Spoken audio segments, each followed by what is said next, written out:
Hello மக்களே, எல்லாருக்கும் வணக்கம். எல்லாரும் நல்லா இருப்பீங்கன்னு நினைக்கிறேன். கோலம் பேசுதடி சீரீஸில் கோலம் 187 குட்டி கோலம் வீக்கில் டே 4 இன்னைக்கு. நேற்று 2 சைடும் லீஃப் போட தெரியாதவங்களுக்கு நான் கோடு போட்டு காட்டினேன்னா, இது நான் ப்ளஸ் மாதிரி போட்டு இதுக்கு முன்னாடி நிறைய வீடியோவில் நான் போட்டிருக்கேன். கோலம் வீடியோவில் ப்ளஸ் மாதிரி போட்டோன்னா அந்த லீஃப் வரும். நான் சொல்கிறது அப்படியே போட வராதவங்களுக்கு நான் சொல்கிறேன். நான் கேட்டிருந்தேன் நேற்று, நம்ம கோலம் பார்த்துட்டு யாராச்சும் இதுக்கு முன்னாடி போடணுன்ற தாட் வந்திருக்கா, அப்படி இல்லைன்னா கோலம் போட்டு ட்ரை பண்ணியிருக்கீங்களா அப்படின்ட்டு. அதுக்கு ஒரு சிஸ்டர் ரிப்ளை பண்ணியிருந்தாங்க, நான் எப்போவுமே உங்கள் கோலம் தான் போடுவேன் அப்படின்ட்டு. அந்த சிஸ்டருக்கு நான் ரொம்ப தேங்க்ஸ் சொல்லிக்கிறேன். ஏன்னா ஒருத்தராச்சும் கமெண்ட் பண்ணியிருக்காங்களே அப்படின்ட்டு அவங்களுக்காக நான் தேங்க் பண்ணிக்கிறேன். ரெகுலராக கமெண்ட் பண்ணுறவங்களாம் இருக்கிறாங்க.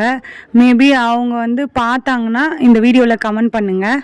இந்த வீக்கில் 6 டேஸில் 4 டேஸ் போயிடுச்சு. லாஸ்ட்டு 2 டேஸ் நீங்கள் கமெண்ட் பண்ணுற கோலம் நான் போடுறேன். ஓகே மக்களே, இந்த கோலம் பிடிச்சிருந்தா இந்த வீடியோவுக்கு லைக் பண்ணிக்கோங்க. நெக்ஸ்ட்டு என்ன கோலம் போடலாம் அப்படின்ட்டு கமெண்ட்டில் சொல்லுங்கள். நெக்ஸ்ட் வீடியோவில் பார்க்கலாம். பாய் பாய்.